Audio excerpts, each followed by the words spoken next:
One of the key things I think the action can do and does that adds value is brings people together and acts as a forum for debate, not necessarily telling people what to do, but actually how to discuss things and to try and solve problems. There's a human dimension of people when they go and risk going abroad to get a job and send it back home. And what the ACP does is bring together a whole bunch of leaders from social affairs, from IFIs, from banks and private sector, as well as donors, to talk about what we need to do to protect those individuals and also help them remit money in a responsible way. The objective is mainly to channel all efforts that are being put by the EU member states in terms of remittance policies, in terms of migration policies and all these things, to channel, to have just one focal point, to have just a reference, an institute as a reference to deal with all the issues related to remittances.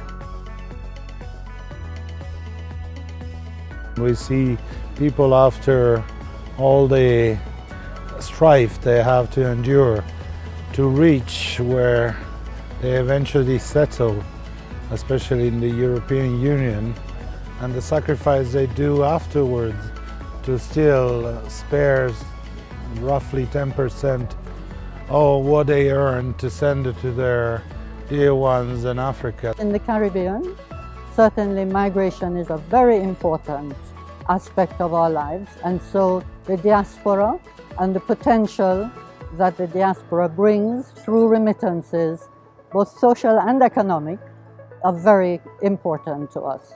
All overseas development assistance, it's dwarfed by 3 times the amount of remittances people send home.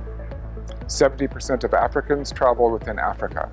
And if we can reduce costs, then we can do more than overseas development assistance because it's so much larger. We are believing that every dollar that we could save in the reduction in the cost can help to the social and economic development of the recipients and the people on the ground. The most fascinating aspect of the remittances work is really the fact that every month there is a new technology, a new partnership, a new system that is bringing remittances closer to the rural population. The fact that we don't have to continuously reinvent the wheel in the work that we're doing. When we work between policymakers and migration experts, and we share information and share best practices, what we get is the opportunity to customize solutions, localize solutions, make them work on the ground, adapting them to the reality of a specific place. This is important to our government because it will help to create a structure to better aid in social and economic development as well as investments. There are certain information from both the senders and the receivers that is not there. And the technical assistance that we have received from IOM is geared towards ensuring that we have all this information in a digital platform. Currently in Zimbabwe, when you are looking at what is making the economy liquid, we have had our exports.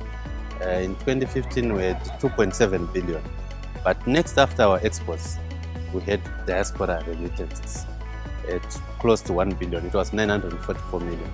So already it tells you how much the issues of migration have come to be a major influence in the running of the economy. I've been here for the last 2.5 days at the peer-to-peer working group, and I think first of all this has been an excellent initiative to bring together all the different people who are working on the projects, but also the stakeholders. And I think I've learned so much about different initiatives that have been going on, what has worked, what hasn't worked, but also that there's a massive brain power looking at this area